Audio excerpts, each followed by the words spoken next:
Tumataas ang tensyon sa BRP Sierra Madre. Hinarang kasi ng dalawang rubber boat ng Pilipinas ang tangkang paglapit ng armadong inflatable boat ng China. Hindi naman nagkaputukan, pero posible raw yan. Parehas kasing armado ang magkabilang grupo eh. Kaya payo naman ni Chief General Romeo Bronner, maximum tolerance ang ipaira. Hanggat hindi nagpapaputok ang Chinese Coast Guard, huwag kayong babaril sa kanila. Guidance namin sa ating mga tropa doon is that they practice maximum tolerance and still observe the rule of law.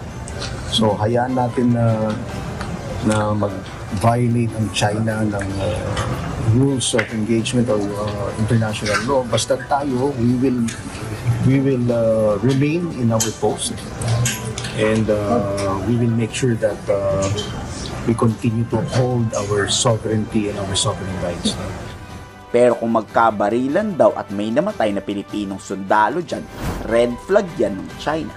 Utos na noon ni Pangulong Marcos Jr., lumaban agad kayo, huwag kayong magpapakbit. Bantay sarado naman ng Philippine Navy at Philippine Air Force ang sitwasyon dyan ngayon. Asahan daw na may counter-attack na plano na ang AFP just in case na umatake ang China. Continuous pa rin yung pag-observe natin ng red flag na sinabi ng ating Pangulo. Kapag may namatay na Pilipino, that is the red flag, that is the red line. So basta tayo, tuloy-tuloy pa rin na didepensahan natin yung BRP Sierra Madre. And katulad niya na nasabi ko, the symbolism of that is that we are protecting our sovereignty. May mahigpit pa na bilin sa BRP Sierra Madre. Huwag niyong hayaang makakyat ang mga Chinese dyan. Kung makakyat kasi sila dyan, para na tayong sinakop ng China nun. Teritoryo natin yan, tapos sinayaan lang natin silang makaakyat. Gawin nyo daw ang lahat para ma-prevent ang China makapasok dyan, kahit magkanda leche-leche na.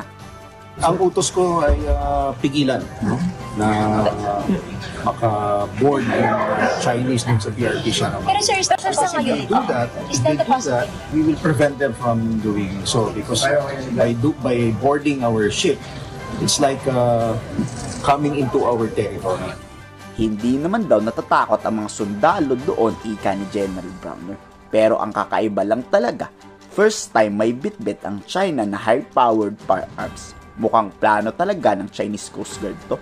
Ang ilihis ang issue sa banggaan noong nakaraang August 11. Buong mundo kasi ang makapanood ng kabobohan nila. Talagang pahiyang-pahiya ang China nun. Ngayon, pinapalabas ng China na malalakas sila sa pamamagitan ng pananakot. Difference, for instance, yung nakita natin na may high-powered firearm doon sa barko. Mas aggressive. Mas aggressive. Mas aggressive sila ngayon. Mas malapit. This could be a result of yung nangyari na banggaan doon sa Scarborough Shoal. Nagbanggaan yung mga barko nila, napahiya sila doon, no? In the international arena, napahiya sila.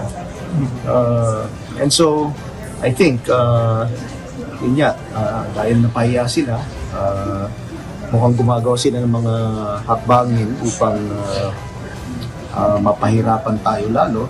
Puro pagbabanta ang China, puro kayabangan. Kung talagang malalakas ang loob nila, dapat matagal nang nagkabarilan dyan.